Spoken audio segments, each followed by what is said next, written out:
Hello and welcome to the Christmas special of Oh and the Town. I'm Luke Gregory, and today on our festive podcast, I'm joined, as always, by Dave, looking very good in your Santa's hat. Thank you. And Bataro, looking very good in your reindeer ears, mate. Reindeer ears. Merry Christmas, both of you. Mate. Thank you. Merry Christmas to you. I hope you're having a lovely festive season. Yes. Today, just like last year and the year before, we've got a few special guests joining us on the Christmas podcast today. None of us know who these guests are, so only you know who you've interviewed. Yep. Only I know who I've interviewed. So today we're finding out for the first time together, which is really exciting. We've got our lovely little cheese board out right now. It's my favourite part about Christmas, by the way, is the cheese board. Hey, I'm more bread, buzzing. pickle, and whatever Talking else about cheese boards. Look at this brie, YouTube. Yeah, it's lovely, isn't it? Yeah. But Just been to the where toilet, is as well. just out of interest, where is cheese board Steve? Cheese board Steve's not here, but look, a little bit of cheddar. Happy days. Wow. Obviously, football on Boxing Day, quarter to 8 kick of Norwich. It isn't really going to be much of a footbally chatty podcast, but opportunity to get 3 points in it. Good 0-0 draw with Arsenal in that friendly the other day as well. So happy days. Yeah, mate. He's like, that's news to me. What? You didn't know that? No. Call yourself a fan? Oh, I've had but it's been a busy last couple of weeks doing nothing. But yeah. Yeah. No, I didn't know about that, to be fair. Well, I'll tell you about it whilst we're watching the first interview. So today, 3 interviews. Dave's put on a little bit of a quiz. We've got cheese, we've got wine. Why don't you go join us? Get a nice drink of something. Yeah. A whiskey like Batara, a red wine like Dave, or a can of beer like me.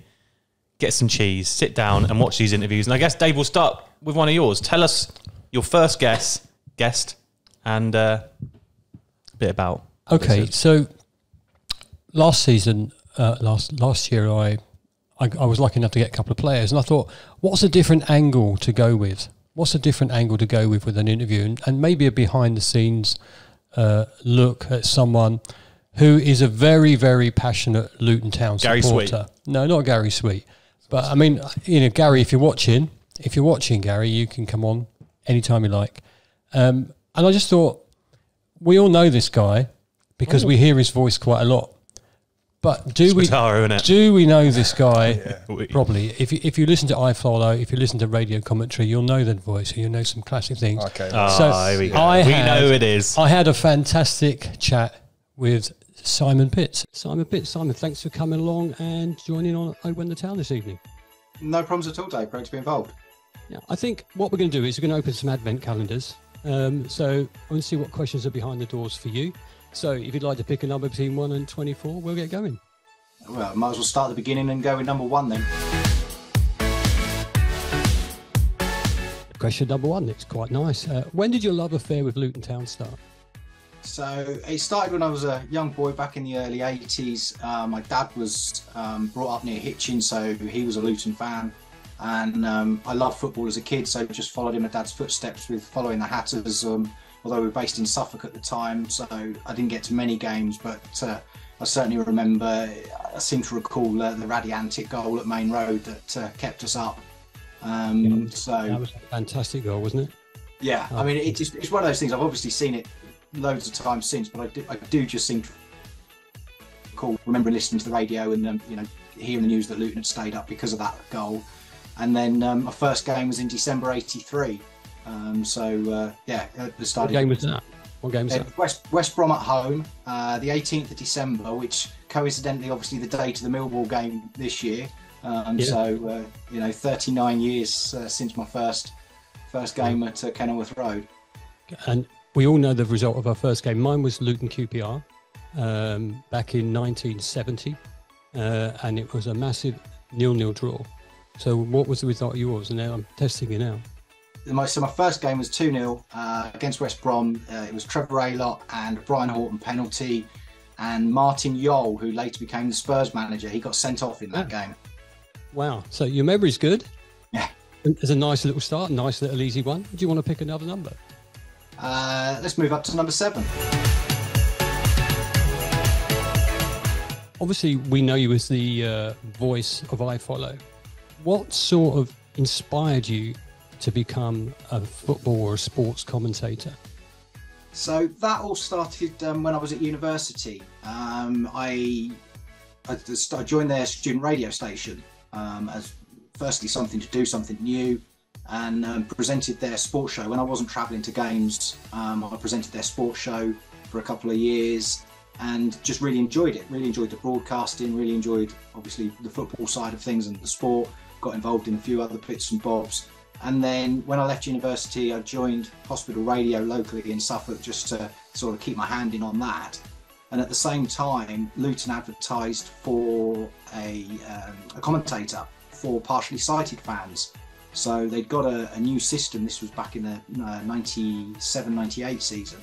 They'd got a new system so that they could use a transmitter and a receiver, and fans inside the ground could listen to games. And of course, that's been revived in the last few years with the Luton Town Disabled Supporters Association. They've rejuvenated that. They've got that up and running again and with more up-to-date equipment. So anyway, going back to that story, I saw an advert in the programme saying, commentator required. Sort of threw my name in the hat, so to speak, and went along for a trial. It was Fulham at home in January '98. We lost 4-1, unfortunately. But Tony Thorpe scored what was the first goal that I ever commentated on for Luton. So, do you, when you're doing that, did you go in, never done it before, or did you sort of just practice loads, watching old stuff? No, hadn't done anything as far as live commentary was concerned. Broadcasting wise, I got hours behind me from hospital and student radio, but yeah, nothing ever live as such as far as commentary. I've done we had an athletics event at my university, a big athletics event that we broadcast live from there, and I interviewed a few famous people and did a few things like that. But yeah, as far as live sports commentary, that was the first time. And it was one of those things where I think because of I love Luton and I'd followed football, and I could talk quite well. It sort of combined, through the three things. So yeah, no training, no real sort of professional background to it. Just went in and just enjoyed it, and yeah, it was great. If I had to ask, John Motson or Barry Davis? Oh, that's a tough one. Yeah, no, there's so many great commentators out there that I've grown up with over the years, and they've got wonderful. They've all got their own styles as well, and I think that's important that you remember certain games for certain commentators. But yeah, certainly very difficult to pick the best out of a great range of commentators that we've had over the years. Well, every podcast that I get an opportunity to say this, one of my favourite ever lines was from Brian Moore. And Luton have won it in the very last minute. And I love the way that he did that. Thanks. So should we have another number? Let's get another number up. Let's go into double figures then. Let's go with number 10.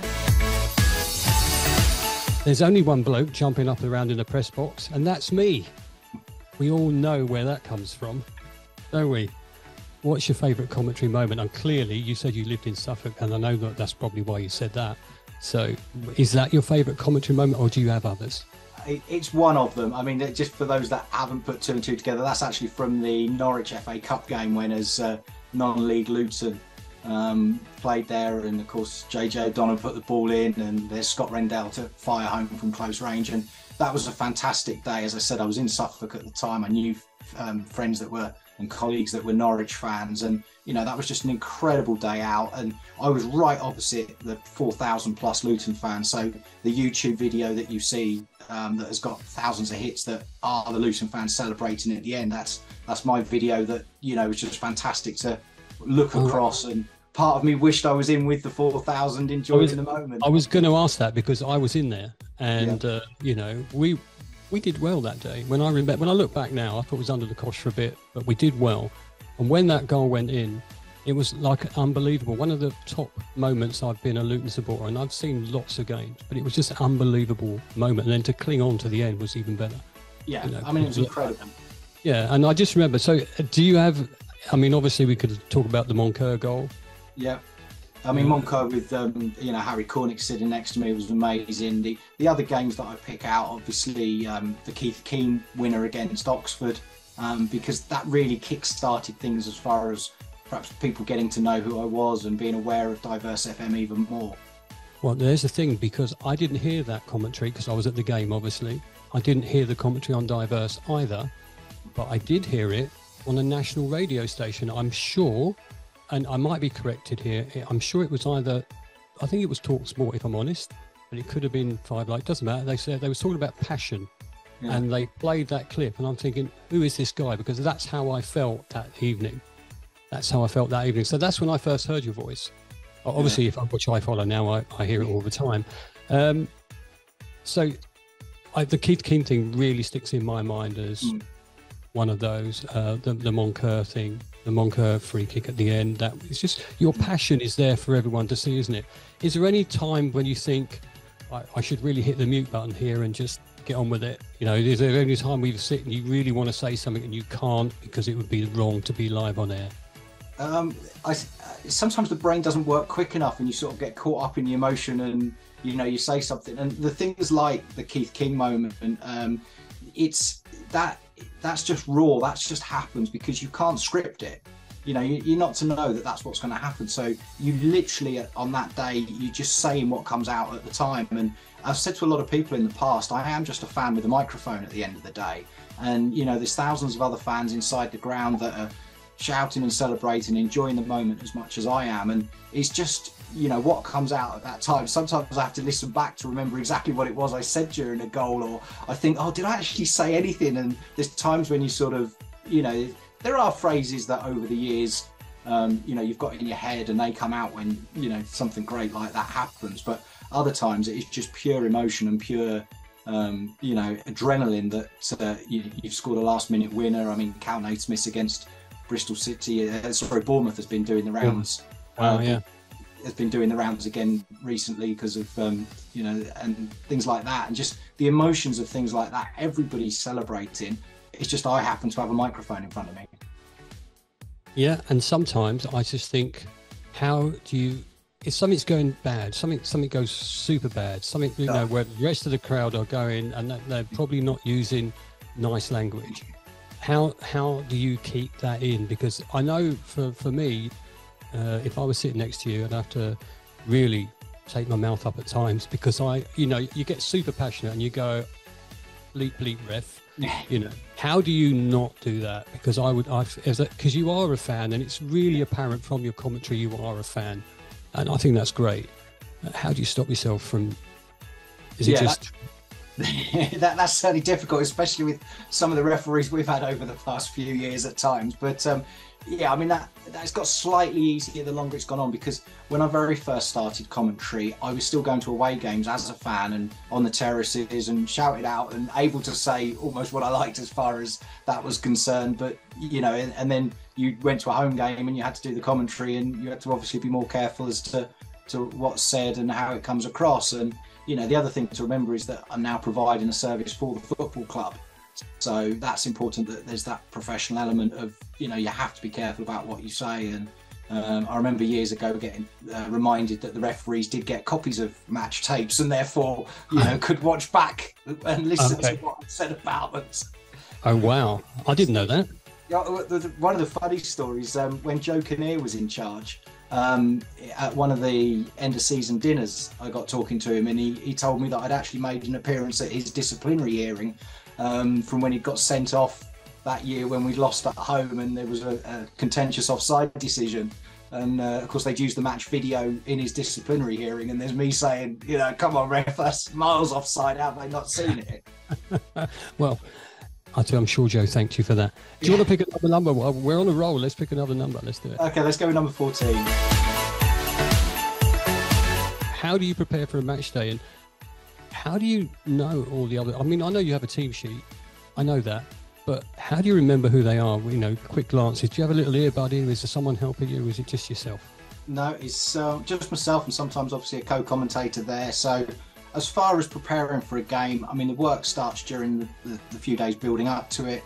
So I've set up my own sort of A4 sheet, match notes, and what I do is I write the formations on. So when the game started, and you probably, if those that are keen listeners may spot sometimes in a game where I'm sort of not fully into it straight away, because I'm actually just writing down quickly the last few players in the formation, because you can't always rely on what's out there in the media, or even asking sometimes the other press, they don't always get it right. So sometimes there's just a last few minutes of writing down those changes. But in the few days building up to it, I just do a few facts and stats just to have available, if there's a bit of delay because of an injury, or there's a lull in the game, then just have those available. So, for example, prepping a game, I'd look at last matches between the teams. I'd look at historical games on the date, and then just look at the form for the last two teams as well. And because a lot of the players not such easily recognisable on other teams, but you tend to pick out one or two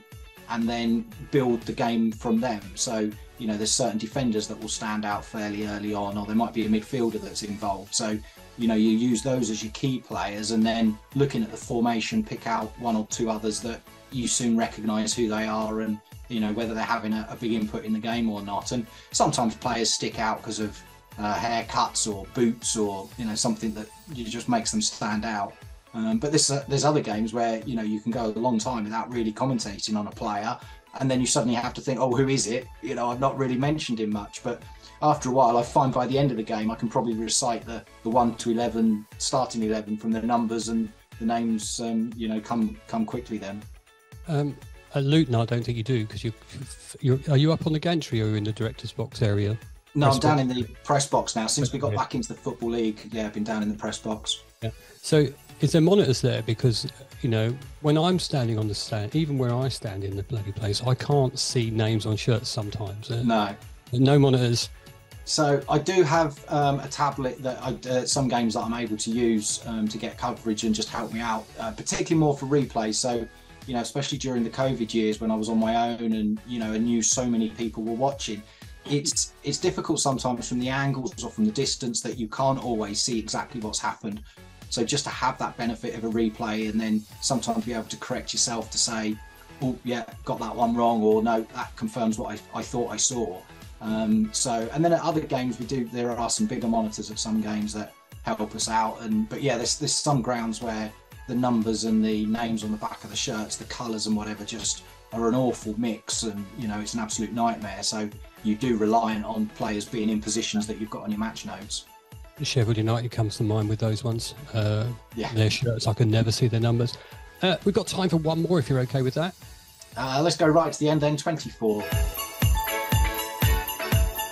Any advice for up and coming wannabe commentators? How do they get into it? What can they do to get on that circuit? Because we know that media is quite a tough place to get into. I think that, there is no absolute answer to that, because a little bit of luck is required, and you need that opportunity to open a door.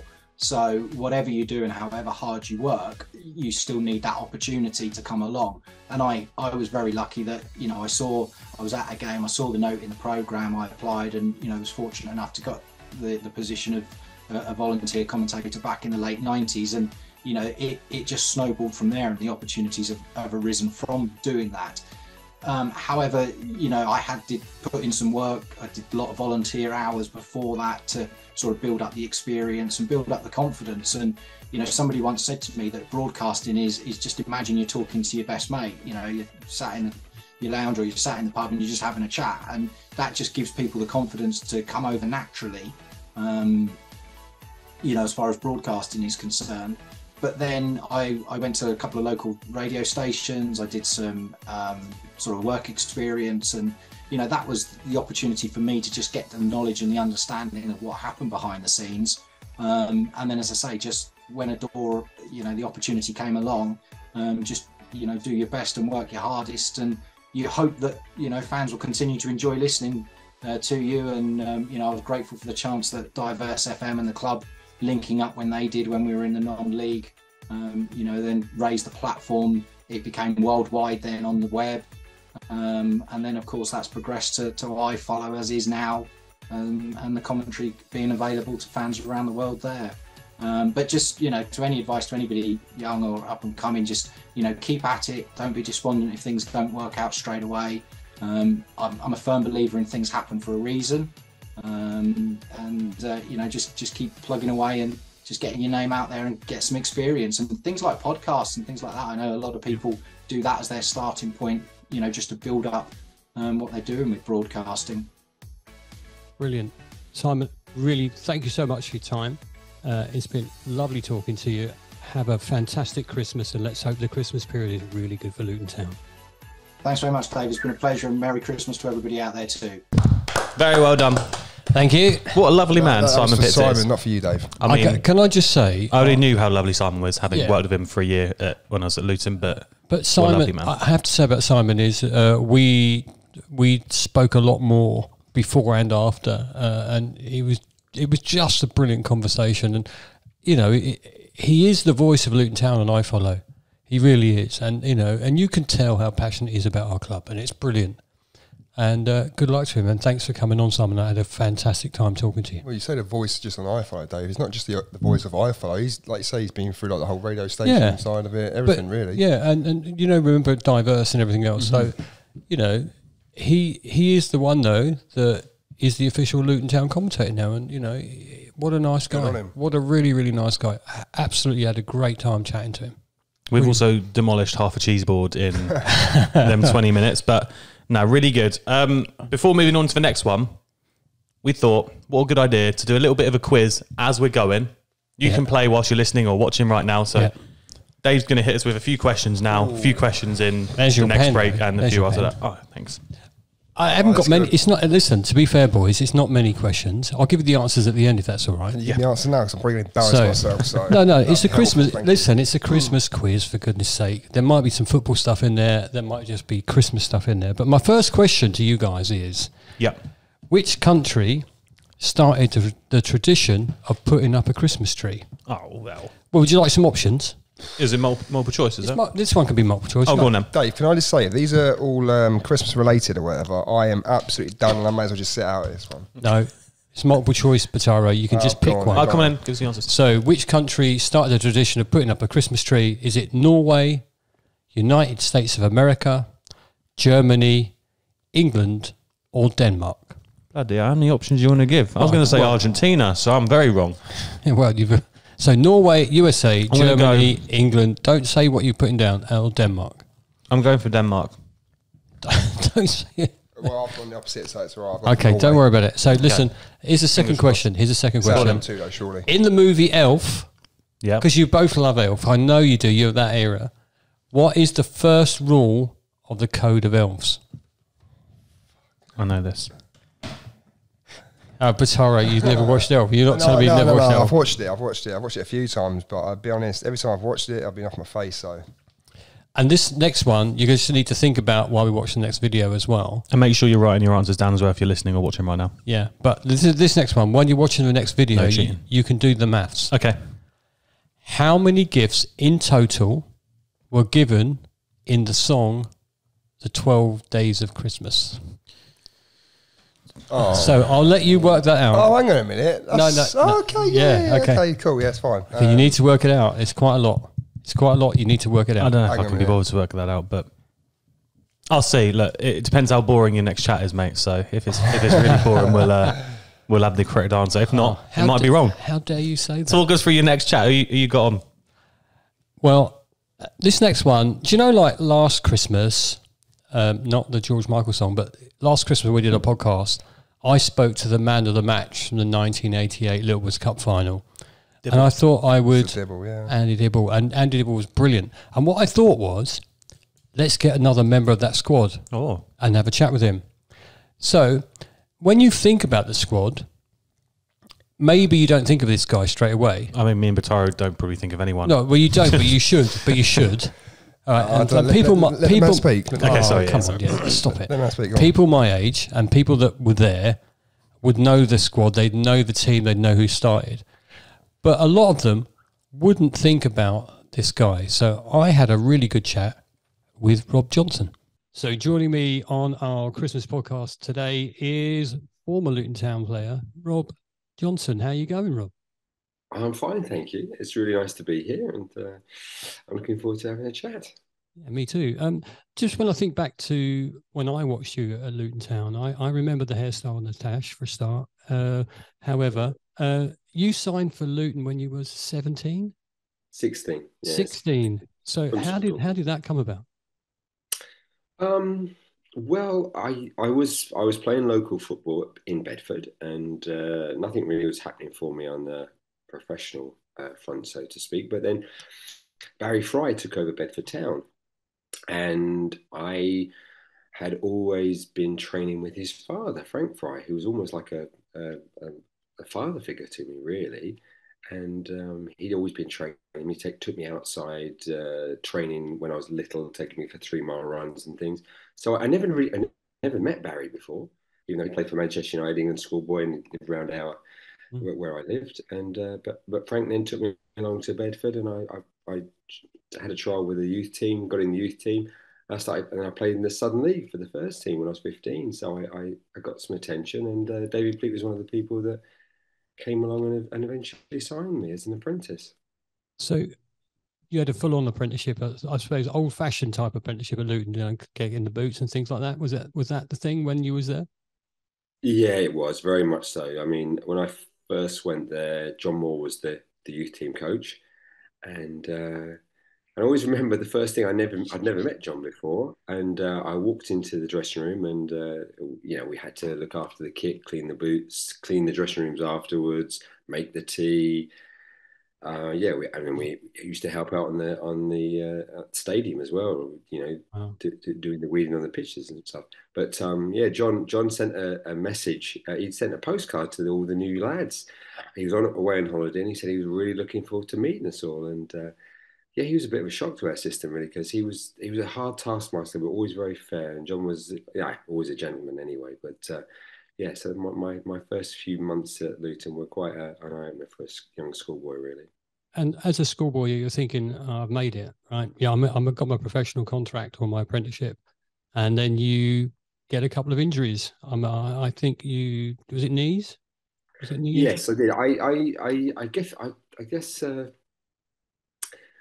I'd been on tour with the first team. We'd actually won promotion to the old first division, and I'd been sub 3 times for the first team in the championship winning year. Yeah. And then we went away to Finland on tour, and I got my first injury, and that kept me out for 1 year and 1 day exactly.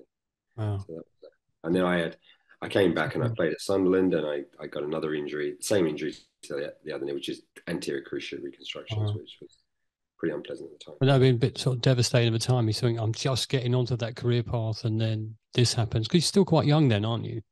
Yes, I was. I was 20 when I had the first injury, and I lost 3 years. And and in those days, an anterior cruciate it wasn't something that people recovered from ordinarily. Most people finished because the surgery hadn't been perfected. But luckily for me, John Sheridan was at the club, and John, I always say John did his due diligence on everything, and he found me a specialist who was actually in Cambridge, Mr. David Dandy, and David Dandy had perfected a surgical technique that he sort of borrowed from previous surgeons in the past, and he made a success of this operation, which there were other people after me who didn't come back. So I was very grateful to those two people. So you break into the team, you get some regular football. I remember watching you a few times for definite. Who was because was you like fullback? Yeah, I played right back or I played Right back, left left back. back, or anywhere they I asked you to. Well, I did, yeah. I mean, I think there was 1 year where I played right back, left back, then I played right side midfield, centre midfield. I don't think I ever played left side midfield, but yeah, I played. I seem to swap around quite a lot. So, but Who yeah, who was your, sorry to interrupt you there. Who was your toughest opponent in that position when you're playing, uh, obviously stopping um, scoring? I played against a lot of very good players. I played against Chris Waddle. I played against John Barnes, and when I played in midfield at all, I mean, I had played some games against Ozzy Ardiles when we played some friendly Wow. games against Spurs Yeah. in the early days, and these were unbelievable players. They taught you just by watching them on the pitch, and they would do things, and you wouldn't understand where they were going but they were fantastic. Glenn Hoddle was just an incredible player with the ball at his feet. He could do anything, and you couldn't really read what he was going to do with it either. So he was such a clever footballer. Much underrated, I have to say, really. Even though people would say Glenn Hoddle was a great player, but I don't think he quite got just the due kind of recognition and how good he really was. I think in our age group, if you don't mind me saying, there's been a lot of we shouldn't use the word legends all the time, but I have to when I look back, because there are those legends. Your Kevin Keegans, your Glenn Hoddles, Stan Bowles, all them sort of people, and then you Georgie Best, and you think back at all these players, and there's a lot of really good English players there. And I always thought that Ricky Hill should have been in the England team more, and things like even Brian Steen. Yeah, So it's hard to figure out one, but when you're on the pitch with those people, do you ever look back and go, "Wow, look what I did"? well, yeah, I do, because I played with Ricky week in, week out, and he made the game look easy. He was, there wasn't much he couldn't do with the ball, and he was just so consistent as well. Brian was an incredible finisher, just so confident. He's just when the ball dropped to him in the box, you just knew he was going to score. I mean, you'd never think he was going to miss, and he certainly never thought he was going to miss. Mm. So yeah, these players. I mean, Mick Harford was, a tremendous centre forward who could a great target man, but also great touch, a great vision, and a great volleyer. Tremendous, And like I great said, man. true legend. True legend is Mick. True Yeah, legend. Mick is one of the very best. Do Absolutely. you sort of wish that you might have popped in a few goals and had the roar of the ground behind you?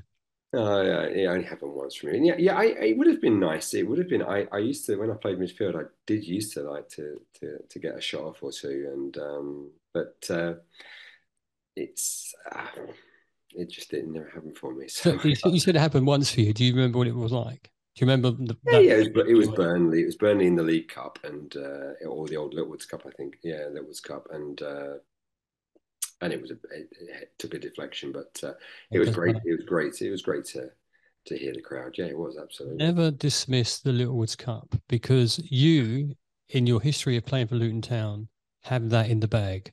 The cup final, Wembley Stadium, that fantastic win. Last Christmas we spoke to Andy Dibble, and he was telling us how he enjoyed the game. What was that experience like for you? It was a fantastic experience. I think the fans on the day probably saw a game from their club, from us, that just really has obviously gone down in history. We went into that game, and really we'd had such a fantastic season. We got to the semi final of the FA Cup. We'd lost in the Simod Cup final at Wembley Yeah. to Reading. And we'd sustained a lot of injuries to key players. Ricky had been out for 3 months. I think Yeah. Ricky hadn't played a game. That was his first game back. David Priest had played one game in 3 or 4 months as well. Les Seeley got injured Injured, yeah. 2 days before the final. Darren McDonough got injured 2 days before the final. We lost Emeka Najobi, who was a great forward, great finisher. Yeah. We'd had a lot of injuries, and when you looked at that side that Ray Harford picked, it probably wasn't a side that many people would have chosen, because there were lots of surprises in there, because we'd been we'd had some real problems with injuries, and for Ricky to come back and play his first game at Wembley, for David Priest to come back and play his second game in 4 months, Kingsley back to, I don't think he'd only made his debut, but he'd only played a couple of games. It was a big decision to So put Kingsley on, for definite. it was a huge decision, and Andy Dibble came in, because I mean Andy Dibbs had played games obviously, but Les would have been the first pick for that final, and yet we went in with and I think Mick even was carrying injury going into the game, so we didn't go into the match with a full squad of fit players. We kind of went in there, but I don't think any of us believed we would lose for a strange reason, because we were playing Arsenal, who were 1 year later they did the double, so Yeah. they were a pretty good side. I think as a fan, we'd been through the devastation of the first one at Simod Cup final. Let's forget about that totally, Yes. because that was terrible. The semi-final of the FA Cup at White Hart Lane Yeah. was a bit devastating too, because I think we really should have put Wimbledon to bed, I think. Well, when Mick scored a great goal, great volley. Yeah. And And I just generally thought we were going to go. I thought so too, and it just. but Wimbledon, they had a lot of quality. They had some qualities of being sticky as well, and they were hard to put away, and they never gave up. And if you remember, they obviously went and beat Liverpool in the final, and Liverpool was still Yeah. one of the best teams in Europe at the time. So that they weren't an easy side to beat, and we'd always had great battles with them.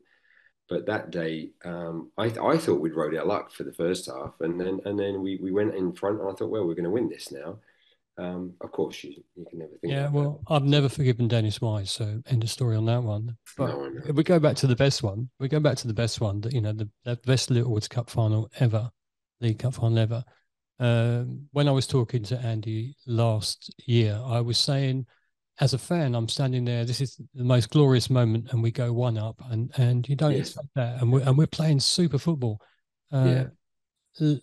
We don't have to mention how brilliant Andy Dibble was that day, because he He was was pretty good. He was pretty good, though, wasn't he? unbelievably brilliant. He was pretty But good. when we was 2-1 down, was you thinking that's game done, or was you thinking we could still get back in it? The game got pulled away from us. Arsenal changed the way they were playing. They just went really direct. They started putting balls into the box, and it suddenly the game turned around, and they went from 1-0 down to 2-1 up. Then they hit the bar. They had a penalty, which Dibbs obviously saved brilliantly. And there seemed to be just a whirlwind of about 5 or 10 minutes where we couldn't catch our breath. And it looked like we could go from 1-0 up to 4-1 down. And yet we were still in it. And then suddenly the tide turned, as it always does in football. You can't sort of keep a good team down, and a good team can't keep on pressing. And if they don't score and put you away, a professional team will come back at you, and we did. And you know, it just I think there are sometimes there is poetry in football, and there are things that are meant to be, and that seemed to happen for us today that day, because we came back and we got 2 goals out of nothing really. We'd played so well up until then. We'd made chances, and we hadn't been able to put Arsenal away. But then on the other side, they couldn't put us away either, and it came back, came back in our favour. Because of our era, there'll be a lot of younger people that haven't experienced either the Johnson Paint Trophy and playoffs, semis, and things like that. This is a major trophy. We loved it. We loved the way that the team played that day. When we got the Gus Caesar fell over, didn't he? So that's the best. That's the best thing. But for Danny Wilson to finish that off, and the final goal was brilliant. So the goal goes in, the whistle goes. We see as well. If you think, I look back to the Gus season, and that was Mark Steen putting pressure. Mark came on, and he absolutely terrorized him and Tony Adams. And people don't really think about that so much, but he did. His pace, and Mark almost scored his first touch. He hit it over the bar, and then he obviously made that one. And when you think of it, I think Brian, it was Brian who actually, I'm pretty sure it was Brian. Was it Kingsley? I thought it was Brian who kind of played it across and Danny put it in. No, absolutely. That it was Brian Steen. Yeah, so it was like Brian's hat trick almost, but it wasn't going in until Danny. It was a shot. It got blocked. He crossed it, and then Danny put his head down, and I nearly fell off the terracing at that point. Because it was fantastic, and it's one of the most glorious moments I've ever had supporting Luton Town, and it must have been special being on that pitch, especially once we got the trophy and you started going around the stadium. It was incredible. It was incredible because I think the second half went by so quickly, and as I say, I didn't have any idea how long was left in the game. You didn't get a feeling of it at all. And I think then when we scored the third, when Ashley went down the right, and crossed with his left foot, and Brian met it on the volley. Again, Brian, Tony Adams was coming straight through Brian, and Brian didn't flinch. Brian just went straight through the ball. There's a lot of bravery to do that when somebody's coming flying at you from behind you like that. But it just flew into the goal. And I think the crowd's reaction was, I think, utter joy was something that I think we all shared in those few seconds, because it felt like that. It was a wonderful, we'd won big games before, we'd been in big games before, but nothing like that. That felt so special. And I think when a football club does well, the whole town feels good. I remember those days when we had great cup runs, and you'd be in the town, and there was just this great feeling. Everybody was smiling. There was something gelling in the town. We were together. This was ours. This was something special. And I think the Littlewoods Cup final was that. It just really was for the people of the town. I think, when you look back, you realise how special it really was for everybody, not just the players and the staff, and because obviously it was special for us, but we also knew how special it was for the people because we'd been there with them, and so it's been fantastic. When the ball went in, I turned to my then girlfriend, my now wife, and I know I shouldn't have taken my girlfriend to Wembley, just to let you know that everybody before I get any crap.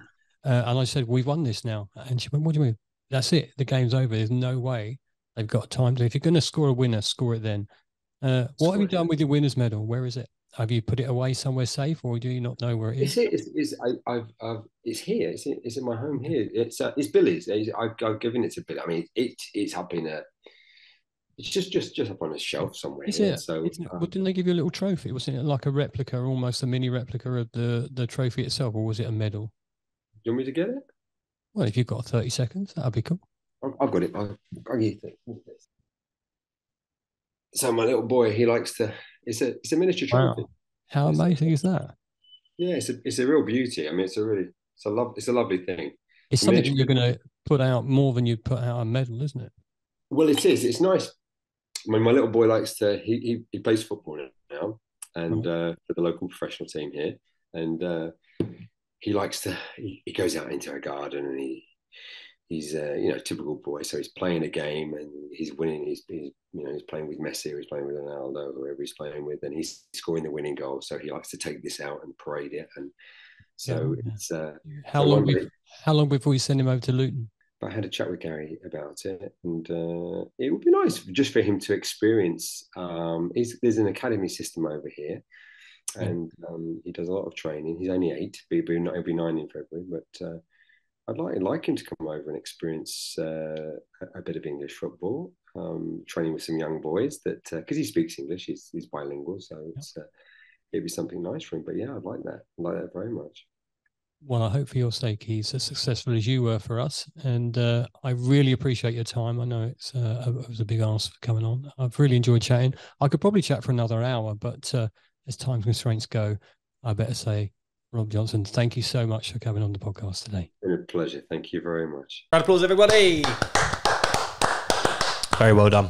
Really impressive, actually. Yeah, thank you very much. To be fair, that interview was set up for me by the author, Phil, of They Played for David Pleat. And if hopefully you've got that book for Christmas coming to you, really good read. It's available at the club. It's available at other outlets as well. So, support the book because the book is really good. It's a really good bit of history for Luton Town. I would say I listened to that whole interview, but I was actually too busy trying to work out your silly third question on that quiz. My answer was too many. Okay. So, hey, talking about the quiz though, yeah. Can I give you another question? We're doing another 3? Sorry, let's do another 3. Sorry, can I just say that I don't know why I don't know why you leant that way.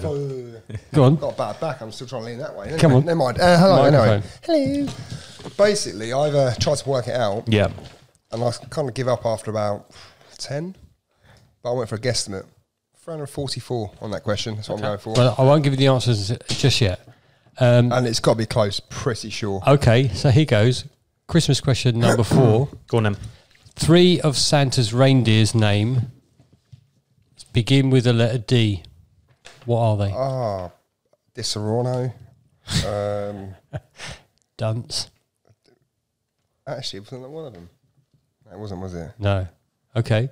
I think I've got it. Okay, good. Good. Hang on a minute. Jeez whiz. Well, you can think about it when we watch the next interview too. Jeez whiz. I need to say, question 5. Yep. What minutes? Because we just spoke to Rob Johnson about the Littlewoods Cup final. You know that's my favourite game I've ever seen at Luton Town. You know that. Yeah. I say it all the time. Sorry, folks. What minutes did Luton score their goals in the 1988 Littlewoods Cup final?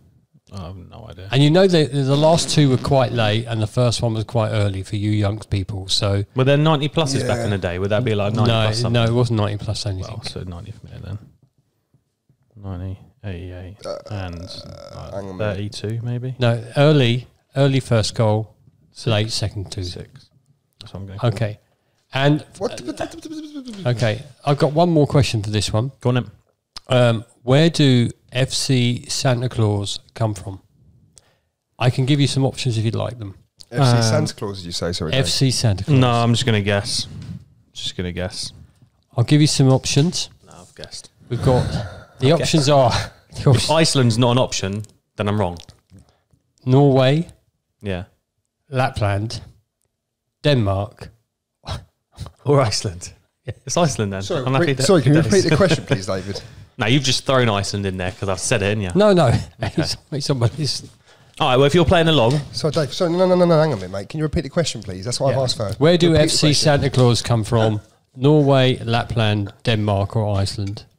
I'm just trying to work out, like, if I can look in someone's eyes and they can tell me the mate, I answer. haven't got a clue. No one knows. I just thought of coldness and thought of Anyway, Iceland. talking about interviews, Yeah. who have you done? Moving on to my Yeah, time, mate. My because time to shine. Yeah, it's your time to shine. Yeah. Look, this year, I thought, how do I top last year? You can't top last year. 'cause Last it year was brilliant. very, very good. It was very difficult to top. But look, I think we've had a good, successful Christmas podcast so far. And I spoke to a former player who's still a current player, who's What? playing. Is playing in League Two at the moment. A former player that's still a current player. Yeah, So a former player for Luton who's a current player somewhere else. yeah. It was a really lovely chat. We spoke to his brother earlier on in the summer. He scored probably one of the best goals in Luton Town's history. Ollie Lee. Ollie. Olly Lee. Ollie Lee. So is that how it went? There you go.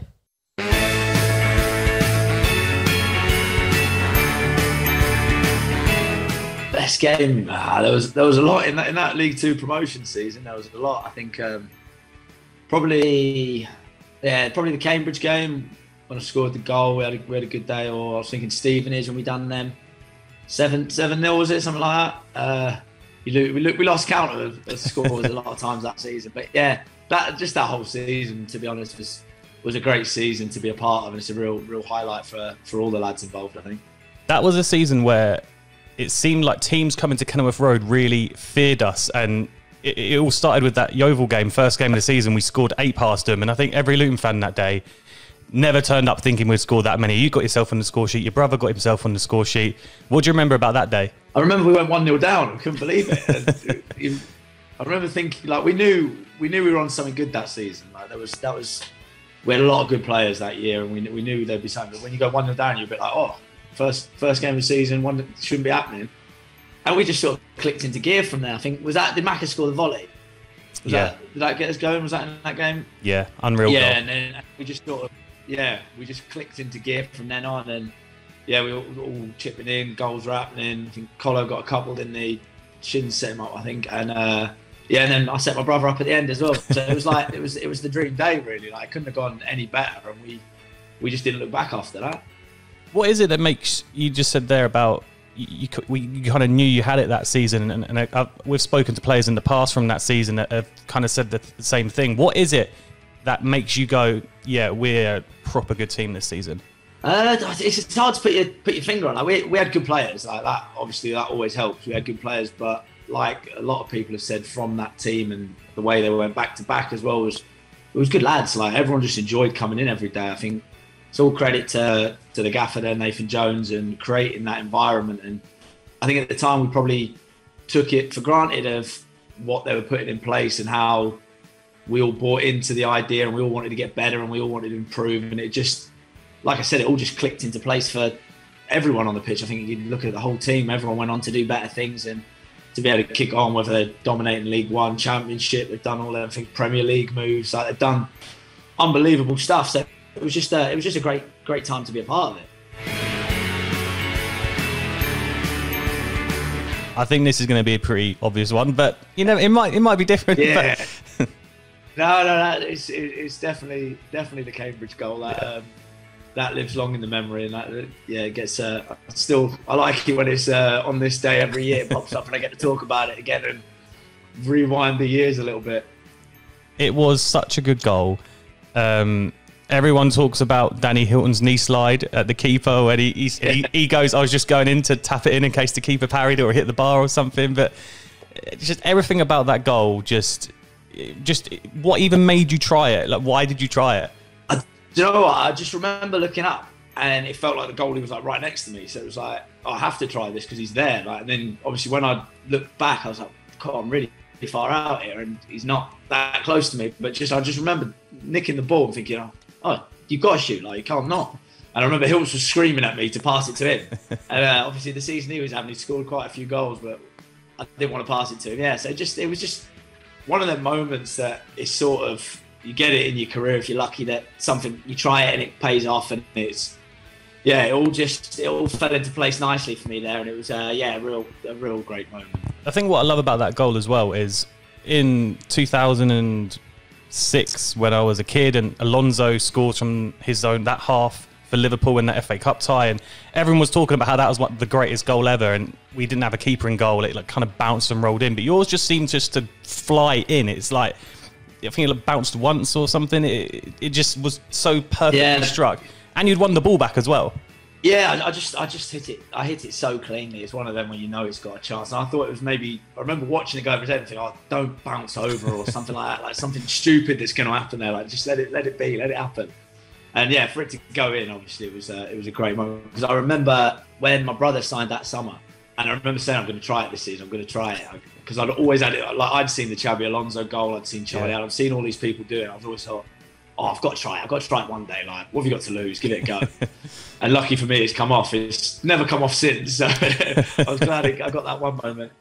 We spoke to Elliot in the summer, and we spoke about that game. And I said to him, I felt like he was really harshly done by that game, because he scored an absolute worldie left foot volley that's like looped into the corner, and it never gets spoken about, mainly because of you. Yeah, no, it's a great shame, man. A great shame. So no, I think he got 2, Hiltz got 3, didn't he? And yeah, no one spoke about them. So no, it was nice. I think, to be fair, that season the limelight, I know Hiltz took a lot of it, but the limelight seemed to be shared, and there was goals from all different positions, and everyone sort of had a moment where they'd step up and make their mark on a game. So it was nice that it wasn't just one man doing it all. It was the whole squad, really. The whole, not even just 11. It was the whole 18 that were coming on and doing big moments for the team.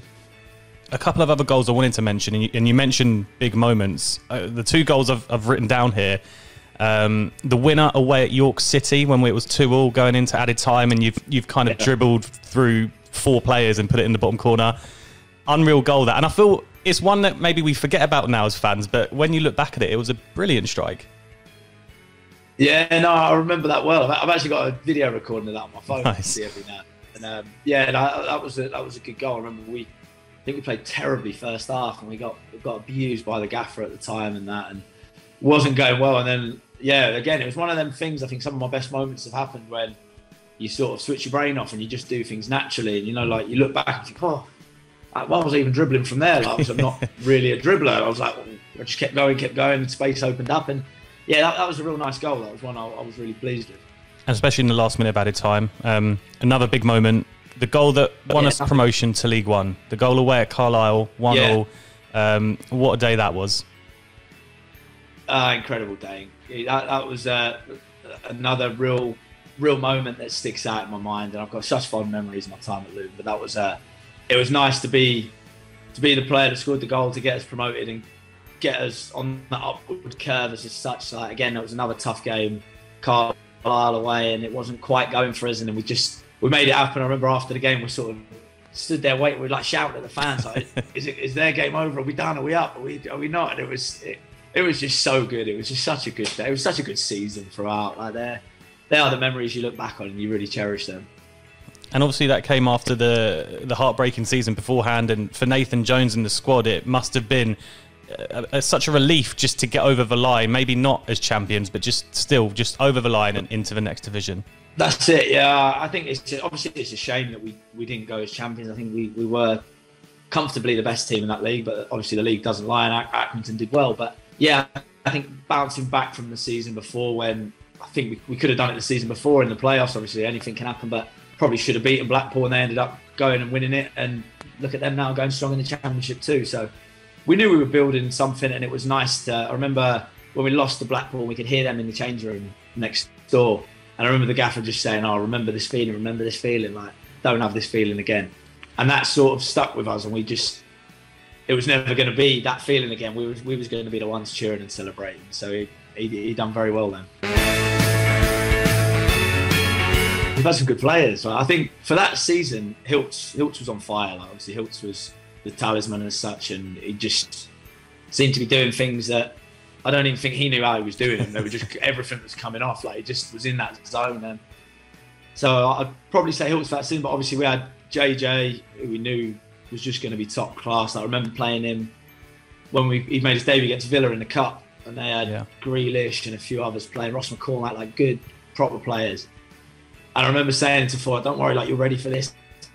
So this is year, and he just wasn't phased at all. Like it was just like he was training with us. Like he was just oozed class. He's a top man and a top player. So like, yeah, you look at him, you look at Jack Stacey as well. Like with them as our fullbacks, I think we always had a chance playing at the diamond the way we did. They were crucial to that. And yeah, I'd say them three are the ones that sort of stick in your mind. But there were so many good players in that team. You even think lads we had on loan. We had Flynn Downs coming on loan, and like straight away you could tell he was a proper player. Like he was in our car school actually, so he was good fun. Like, we still chat to Flynn now, but he was players like that. You could tell he had something, and he was going to be top stuff. And like obviously at the time he was sort of in and out. He couldn't get in the team, and then you look at him now, he's starting for West Ham. So we had such a strong team and such a strong squad, and it just had promotion written all over it really. I think Luton fans look back at just that season as the one that built us, and obviously then we went through League One as well. But everyone speaks so fondly of the squad that season. It's like you've just mentioned pretty much like half the team there, and we spoke to Alan Sheehan last year, and he's mentioning Hilton and JJ and just everyone, and it just seems like there was such a togetherness that season.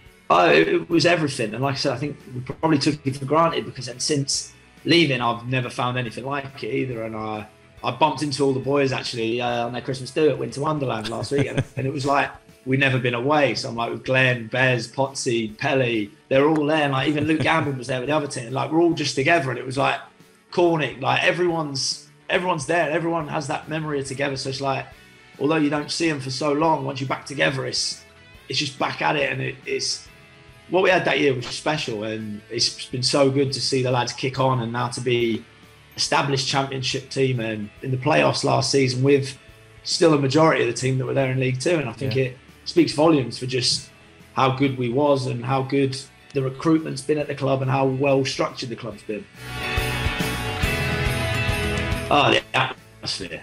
I love the Kenny. The Kenny it's just a proper ground, isn't it? Like I just remember every time that season we were going out there, we were just like, it was like, how many are we going to score? Like what the crowd are going to get behind us, it's going to be rock. You know the other team are not going to be able to deal with it, and we're just going to get a load of chances. Like it was just fun. Like it was just that's the best way to describe it. I think people talk about pressure in football and all these things, all these negatives. That season there wasn't really any. Like there was the pressure on us to do well, and we knew we were expected to get promoted, but we just went out and had fun with it, and we enjoyed it, and we could express ourselves. And I think that come from the environment. That come from we drove each other. Like we were at training, everyone was on each other every day, but because we all wanted to get better, and we all wanted to, like I said, where they're in the championship, that's where everyone's goal was to be a championship player. That's what they wanted to get to, and it was there from League Two. We had that mindset from League Two, and I think I've not found anywhere like it since where it's like that, and you had to be at it every day, and that's the way you want a football club run. We never came away from what we are. Like we were going to do us, and if teams can stop us, then cool, you must be a good side. Yeah. I remember Wickham used to always try and go man for man against us, and that we were like, oh, brilliant, we'll have that man for man. Oh, you want to sit off against us? Right, we'll pass it round you. You want to have a scrap? We'll have a scrap. Like we sort of had everything. Then we bring our football out. Like, it was great to be involved in a team where you could really go with confidence and go, it doesn't matter like who we play against, we're going to take it to you. Like I remember speaking about when we played Villa in the Cup and stuff like that, we'd still go at them with a diamond and we'd play them, and if we lost, we lost, but we'd go at you and you'd know what you'd be up against and what you'd play against, and you'd see a Luton Town team. I think that was something I'm very proud to be a part of, because again, since leaving, I've been in teams where you change for the other team, and you obviously got to respect the opposition, and we did respect the opposition, but we also knew, right, we're really good, so we'll take you on and we'll show you how good, and if we come up short on this day, fair enough, we'll get better at it. And I think that was a really good mindset for us all to have, and to just be like, how good can we be at this? And I think as it showed, it ended up being really good because you championship playoffs and that. So it was a good way to go about it. Since I've got 2 kids, so my kids' faces on Christmas morning is real special. Amazing. Can't beat it. And will you be with Elliot this Christmas? No, he's in Wrexham actually. So it's the first Christmas where I had a couple when I was in Scotland, but yeah, first one for a while where we've been apart. So Mum's not too happy about that, but she's splitting herself. We get to see her Christmas Day, and then she goes to see Elle Boxing Day. So it's not too bad. So there'll be no talk about that famous 7-0 Cambridge game around the Christmas table this Christmas. I'm sure I can FaceTime him and find a way to bring it up. Amazing. Ollie, thanks so much for joining us today. It's been brilliant having you on. No problem, mate. My pleasure.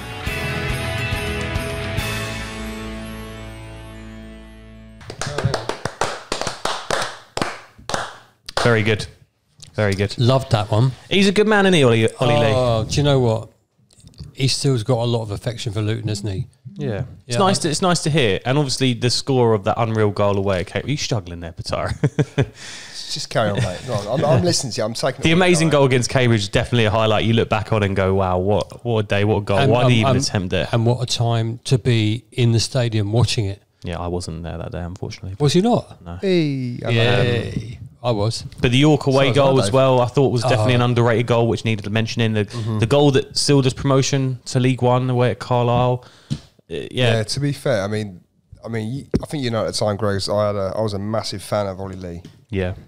And obviously, you can tell that he's got a bit of a... He's a character, and you can tell he's bouncing, mate. He's bounced off the walls there. It's like he's had too many sherbets. He seems cool, to be fair. I love the way everyone that year as well just talks about how they knew how good they were. Like I just love that. Just that confidence, and it's almost like a little bit of arrogance, but it worked out well. Come on. I'm sure that at that level, with obviously all due respect to other teams, but we had more a budget, do you know what I mean? Than no, but it's not even that though, is it? How they knew? Dave, we were drawing in players though. No, we were drawing in players of that calibre at the time. No, but what Luke just said there was how the team knew they were good, but the fans, all us fans, knew we were better and we were good, and we knew that season was going to be successful because you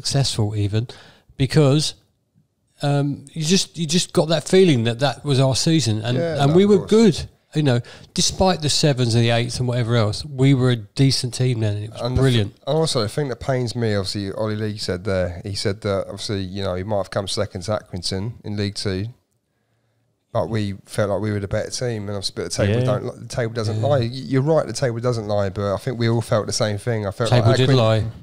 Table did lie. Well, yeah, I mean, you can say that, but no, I can say that the table did lie. We were the better team. We were the more attractive team, but they managed to grind out results where we couldn't grind the results out, which makes it therefore. You know, look, it's not me sitting there going. Have we been drinking too much tonight? No, it's not even that, Dave. You know what I mean? No, I mean the cheese board's pretty much completely gone. No, I do get what you're saying. Vinegar. Yeah, but anyway. Anyway, listen, boys, I've got 2 more questions. Oh yeah, 2 more questions. Okay, here you go. If you're playing along with us, let us know how you're getting on so far. 2 more, let's go. What? And I'm going to put the. Is this question number 7, Dave? No, it's question 7. What ex-Sky pundit was born on Christmas Day? I know this. Oh wow, he works in football. Of course, he knows this. Yeah, I only know this because of my job as well. Unfortunately. Is that unfortunate? No, that's fortunately, isn't it? That's fortunate. Yeah, of course. That's not unfortunate. I'm just going to guess because he's the only guy I know. And lastly, who won? And this is a Premier League question, by the way. Yeah. Who won the only Premier League game played on Christmas Eve? There's only been one game played on Christmas Eve in the Premier League. Who won it? And I would have never even known. No, don't say what score's going to be. Well, it was 3-1. Okay. Right. I'll put my answer. Right. Write an answer, Batara, and we'll get the answers in a minute. The only Premier League team. Are they currently still a Premier League team? They are. All right, well. Right, okay, I'm going for the answers. Can I do the answers real quick? No, we'll do the answers in a minute, I reckon. Okay. I'm just going to have a guess because I've been watching the documentary today. So. Okay. All right. So before we say goodbye and Merry Christmas to the podcast, Dave's got one last little message.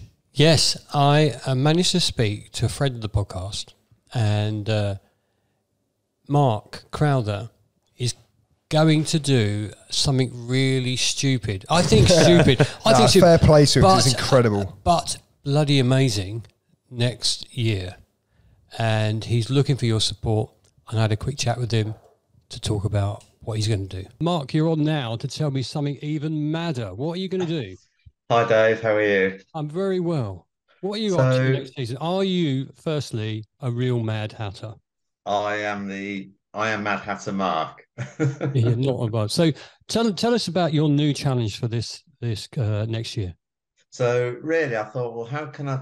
Obviously, last year got such positive feedback, and obviously everyone was so generous. And I sort of thought, how can I follow that, and how can I sort of better it? So basically, next April, I'm going to cycle to every ground in the Premier League, Championship, League One, League Two, and the National League, and Wembley. So I'm basically cycling to 118 grounds, starting at Carlisle, but finishing at Kenilworth Road on the day of our last home game against Hull City. So basically, it's 2,400 miles in 32 days. That's a challenge, isn't it? Let me say that is a challenge. I hope you're fit enough to do it, and you can do it. So what are you doing it for? What are we raising money for this time? So basically, I'm supporting 3 charities. I'm supporting prostate cancer again, and we all know the story of Mick and many others who are struggling against prostate cancer. And a lot of these charities, everything I do is about raising awareness and trying to raise donations. I'm also doing it for Teenage Cancer Trust. So every day, 7 people under the age of 22 are diagnosed with cancer, and there's NHS cancer trusts around the country that support young people coping with cancer, basically. And the third one close to my heart is Mind for Mental Health. Right. So I think I saw that that over 50 is the biggest death is suicide, but basically just that everyone should have someone to speak to that's struggling with their mental health.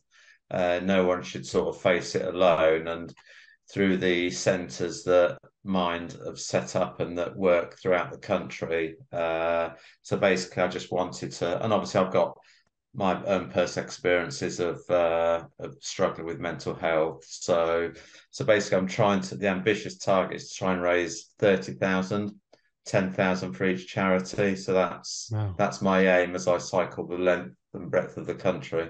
And if people watching this now who've never donated to you before in the past, or feel really inspired by the incredible challenge that you're going to be doing, how can they donate? Where can they make their donations? So basically, if people want to sort of see what my challenge is and donate, then I have a website, which is Mad Hatter Mark Big Bike Challenge.co.uk.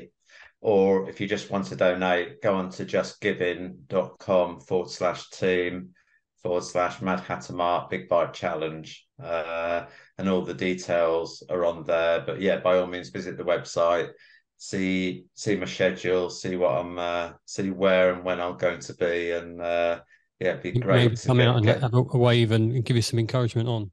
Yeah, definitely. And I'm looking forward to I've already had messages from people from random clubs saying they'd like to sort of see me or join me for a little part of the ride. So it would just be nice to have some company, and obviously raising awareness and try and raise some donations for 3 brilliant charities. It's the time of year when you want to give, and it's the time of year if you've got some time and some spare money. I know times are really tough right now for everybody. But if you got a few quid that you can just put on Mark's Just Giving page, you would be grateful, very, very grateful for that. Last year, I seem to remember we had a good day out, didn't we? You and me and one person in particular. Had a brilliant day to Peterborough. It was it was brilliant, yeah. So, is there anything you want to say extra about your enormous? It's an enormous challenge. And you're talking about other stuff. Is there anyone else you'd like to invite with you? Well, I just think as Bataro joined me to Peterborough last year, I just wondered if Bataro would like to join me for the last leg. Bear in mind, it was 64 miles to Peterborough, and the last day is from Cambridge to Stevenage to Kenilworth Road. That's 48 miles, so it's going to be easier than last time. So, Bataro, if you'd like to join me, give me a call. Wow. Mark, hello, when you're listening. Well, Mark will be listening. Yeah, clearly, you had a great day that day, so did I. And do you know what? I'm not going to hide behind it. I'd love to do that with you. Yeah. Brilliant. Well done, Bataro. Because And to do you be know fair, what? I'm about 26, 25 kilos lighter this time, so I So can you do go- it in. 26 kilos. Mate, I've lost a lot of weight. So- Fair play. Spud me. Thank you, well mate. done, brother. Spud me. What we need to do, obviously, liaise with Mark, but I'm going to take a day off as well. Why don't you come along as well? Maybe. We'll see. It's, to We'll be see. fair, It's a long way away yet. it's for, like I say, a great cause, everything the way, else. If I yeah. can help out, and obviously, even just raise like an extra, I'd say 50 quid and 50 quid? even if it was that, I'm just saying in general, but obviously I'll do my bit as well. I'll try and raise a bit Can more. I just Obviously, say, it's- though- Mark is obviously, he's the guy I've always said, you know what I mean? He does so much for obviously for charity and so much for everyone else. But no, look, if I can help out and just even make like 50 quid extra, I'm hoping to make a lot more than that with him. Yeah. Well, do you know what, Bataro? If you go, I'll sponsor you 50 quid. There we go. Thank you, Gregory. Which means I don't have to sponsor you anything. You made your £50 target. But Happy no, days. Mark. Anyway, obviously, I would love to. I'd be I'd be privileged to do that. Thank you. So before we go today, just thank you to every single person that appeared on the Christmas podcast today, and thank you to you listening or watching right now, just supporting us all year and watching our podcast and listening to our podcast and stuff. Because at the end of the day, we're just three guys that just sit here and just have a little bit of fun, ain't we? I love it. Just talk about football. You say having Can I fun, just- mate. I don't know having fun. It's a No, bit of a I'm chill joking. for you, isn't it? So, can I read the answers to the quiz? Yeah, let's get through them. Let's go for it. Which country started the tradition of putting up a Christmas tree? The answer is Germany. No, I said Denmark. Wrong, Batara. What did you Norway. put? I thought it was Scandinavian. All right. countries. I Hold gave it. you options. Number 2. In the movie Elf, what is the first rule of the Code of Elves? I know this one. for Treat it. every day like Christmas. It is treat every day like Yeah. Christmas. Woo! How did I know that? 1 point. Shocking. Because I Okay. watch Elf like So- every single day. To be fair to you, you're not very good at maths, you two, without a calculator. So, Okay. nearest wins. How many gifts in total were given in the song The 12 Days of Christmas? Oh, I put too many, but I'm going to just change that to 12. 12, okay. I've But seen, sorry. like, after we had a little conversation, like mid-break, like, I did go for originally 77, and then obviously you were like, no, think the song through, and then I went 344. The answer is 364. Hey. So, Batara wins that. No, he doesn't win that. He didn't get it right. Nearest, I said nearest wins. Okay. Three of Sorry. Batari, you're Disgraceful. first. Batara's first. Right, 4th. 3 of Santa's reindeer's names begin with the letter D. What Well, are they, to be Bataro? fair, I can only think of one. I think is it Dasher? Dasher is right. Yeah, Dasher, and then basically I had Dixon, is that one? Is Dixon not the name Well, of the Larry well, clearly not, mate. But I had Doreen and Diamond. I thought it might be, I had thought it might be a Dixon. porn movie for reindeers. You never know. I had Dixon, Donna and Dancer. Is that right? Dancer, to be fair. Is that right? Dash, hang on a minute. Is that not right? I forgot about a Dasher. No, it's Dasher, Doreen and Diamond. Isn't it like, you know, Dasher and Dancer and Donna and Dixon? Why are you doing an American accent for? That's just shocking, mate. No. No. No, mate, it's He's on Dasher, one, look it's at Dasher, Doreen and Diamond. That was a blue movie for the reindeers. I feel like we're wrong. What's the answers? I take it I'm wrong. Am I right, Dave? Dasher, Dancer, and Donna. Good man. Oh, because I got 2 out of 3. Yeah, you still- Dixon you still wasn't didn't one. get- you still Dixon didn't wasn't get one. that. Okay. It's Blitzen. Ah, Blitzen. That's why I said it. I thought it was Dixon. Look, easy Next mistake it'd to be make. Curries as well, wouldn't it? What minutes did Luton score their goals in the 98 Little was Cup final? And I have to say to you, because I'm old, I know these, but you two probably don't. So go for 90th it. minute. 90th minute is correct. 88th minute 82nd minute. Oh, yeah. and the 6th minute. 13th minute. Ah, bollocks. Yeah, I've got none of them right. see. I was very, I got one I was right. very close. I was 2 minutes out from one of them. Have we, had Alright. have we, About 10 have we from the drunk other too two. much? or Three what? more, come on. Three more, we can call it Where a do day. where do FC Santa Claus come from? Iceland. Lapland. Lapland. Ah, but okay. Well done, Patara. What Sky pundit was born on Christmas Day? Luke. Chris Kamara. Chris Kamara is correct. Do you know what? I thought it might have been that. I just went David Prunks as the first name that came in my head. And you And- were rushing me onto it. Okay, finally. Okay, who won the only Premier Arsenal. League game? Arsenal. Leeds United. Arsenal. Leeds United. No. And do you know what We both else? got Arsenal. That's weird. And they beat Manchester United 3-1, which was a massive, massive game for them. Anyway, thank you for that. I got 5 points out of 8 if we're doing 1 point for each answer. 1 point. No. You have to get a whole lot right for 1 point. How many did you get, Bataro? 2, if that's the case. So I have to declare that Luke Same. has No, I won also that. got 2. You said 5 points out of 8. Yeah, but I was counting the ones I got individually out of the multiple. But you can't count. No, that's what I'm saying. I've got 2 otherwise. Anyway, it's irrelevant. Let us know what you got Oh, brilliant. on Twitter, Owen the Town. Leave a comment below. If you're watching on YouTube, sorry we've dragged this out for so long. Let us know below what you got out of 8 in your I don't score. apologise. And yeah, once again, thanks to everyone for listening to us throughout the whole year. So much appreciated. Next week, we're going to try and do a podcast at some stage, but it's going to be difficult because I'm away. Where are you going? I'm going to Cornwall for a bit. He's always So, absent, you know, Dave. It's just a bit of a mess next week, but we'll see what we can do. But anyway, yeah, thanks so much for listening today. Thank you so much for watching. Merry Christmas. Merry Christmas, everyone. And we'll see you tomorrow at Kenilworth Road. And God bless Yes. everyone. What's he doing? Merry Christmas.